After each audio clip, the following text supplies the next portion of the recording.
पापी व्यक्ति का बुरा समय कब शुरू होता है। नमस्कार दोस्तों, आज की वीडियो आप सभी के लिए बहुत ही महत्वपूर्ण होने वाली है, जिसमें बताया गया है कि पापी को उसके पाप की सजा कब मिलती है। अक्सर हम लोगों से कोई ना कोई पाप बनता ही रहता है। कुछ लोग तो ऐसे होते हैं जिनकी पूरी जिंदगी ही पाप से निर्मित हुई है, उनकी पूरी दिनचर्या ही पाप कर्म से बनी हुई है, जिनका परिवार ही पाप की कमाई से पढ़ रहा है और वे अपने परिवार को सुरक्षित महसूस कर रहे हैं, जिनके पास धन दौलत की कोई कमी नहीं है। दूसरी ओर देखने वाले लोग भी सोचते हैं कि यह व्यक्ति अधर्म करके भी कितना सुखी है। वैसे ही लोग कहते हैं कि पाप का फल बुरा होता है, इसका तो कभी बुरा होता ही नहीं, यह तो दिन दूना रात चौगुना बढ़ता ही जा रहा है। भगवान ऐसे पापियों को सुखी क्यों रखता है? तो आइए आपको सब कुछ समझ में आ जाएगा इस दृष्टांत के बाद। तो चलिए इस वीडियो में बने रहिए।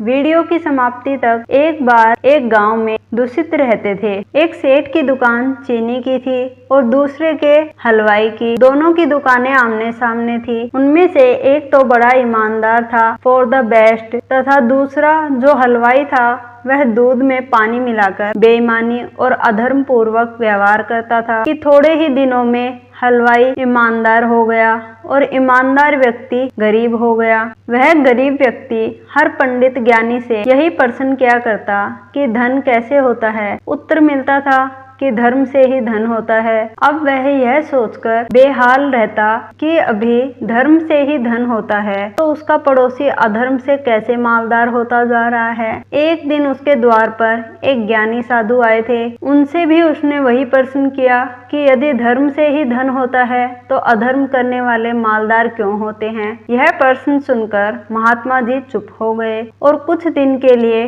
वहीं ठहर गए थे। कुछ दिन बीत गए। एक दिन महात्मा जी उस ईमानदार आदमी से बोले कि चलो भाई, आज तुम मेरे साथ गंगा स्नान करने चलो और दुकान पर अपने मित्रों को छोड़ दो। तो वह ईमानदार व्यक्ति महात्मा जी के साथ चला गया। वहां पहुंचकर महात्मा जी ने एक आदमी से अधिक गहरा गड्ढा खुदवाया, खुद को और उस गड्ढे में उस ईमानदार व्यक्ति को खड़ा किया और उसके बाद महात्मा जी ने दूसरे लोगों से उस गड्ढे में जल डालने को कहा। कई लोग घड़ा भरकर गड्ढे में जल डालने लगे। 100-200 घड़ा जल डालने के बाद पानी उस व्यक्ति के गर्दन तक आ गया। ईमानदार व्यक्ति बोला, महाप्रबंधक, अब यदि 24 घंटे और डलवा दिए तो मैं डूबकर मर जाऊंगा। तो महात्मा जी बोले, यदि 100 घड़ा पानी डालने से तू नहीं मरा तो अब 2-4 घड़े डलवाने से कैसे मर जाएगा। महात्मा जी बोले, चिंता ना करो, मैं यह सब तुम्हारे प्रश्न का उत्तर देने के लिए कर रहा हूँ कि इस जल की तरह पाप जब तक मनुष्य के कंठक तक रहता है तब तक पता नहीं चलता। जब आगे बढ़ जाता है तब दम घुटने लगता है, तभी उसका दुष्परिणाम मालूम पड़ता है।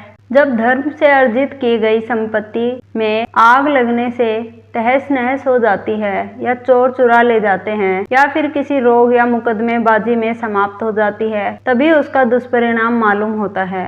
वास्तव में तो धर्म से ही धन की रक्षा होती है। पाप की सजा मिलने में उतना ही विलंब समझना चाहिए। भगवान श्री कृष्ण ने शिशुपाल को मारने से पहले क्या किया था? शिशुपाल जब सभा के बीच गाली निकाल रहा था और भगवान श्री कृष्ण मौन खड़े थे, तब सब लोग यही समझ रहे थे कि शिशुपाल का भगवान श्री कृष्ण कुछ नहीं कर पाएंगे। ठीक उसी तरह जब पाप और अत्याचार करने वाला व्यक्ति जब धनवान और सुखी संपन्न बन जाता है, तब उसको यही लगता है कि वह धर्म करके ही सफलता पा रहा है। भगवान उसे कब दंड देंगे? मित्रों, कहते हैं बुरे का परिणाम बुरा ही होता है। न्याय प्रक्रिया में थोड़ा समय लग सकता है, पर न्याय जरूर होगा। पाप का घड़ा भर जाता है तो वह एक दिन ऐसा फूटता है कि उसके प्रभाव में कुछ भी नहीं बचता। यह सब तबाह हो जाता है। अत्याचारियों के विषय में कहा गया है कि जो दुष्ट दोषी होकर भी निर्दोष लोगों को कुपित करता है, वह व्यक्ति घर में रहने वाले मनुष्य की भांति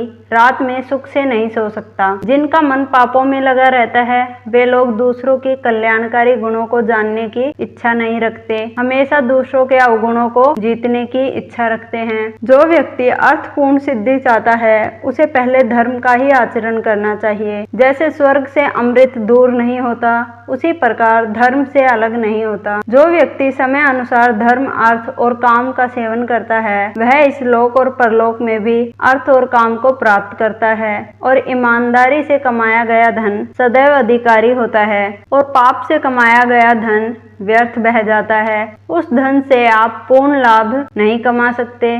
ऐसा धन विपत्तियों को बढ़ाने वाला होता है। इसलिए धर्मानुसार कर्म करो, सदैव आप और आपका परिवार सुरक्षित रहेगा। मित्रों, अगर वीडियो पसंद आया हो तो वीडियो को एक लाइक अवश्य करना। आप सभी का बहुत बहुत धन्यवाद। जय श्री कृष्ण।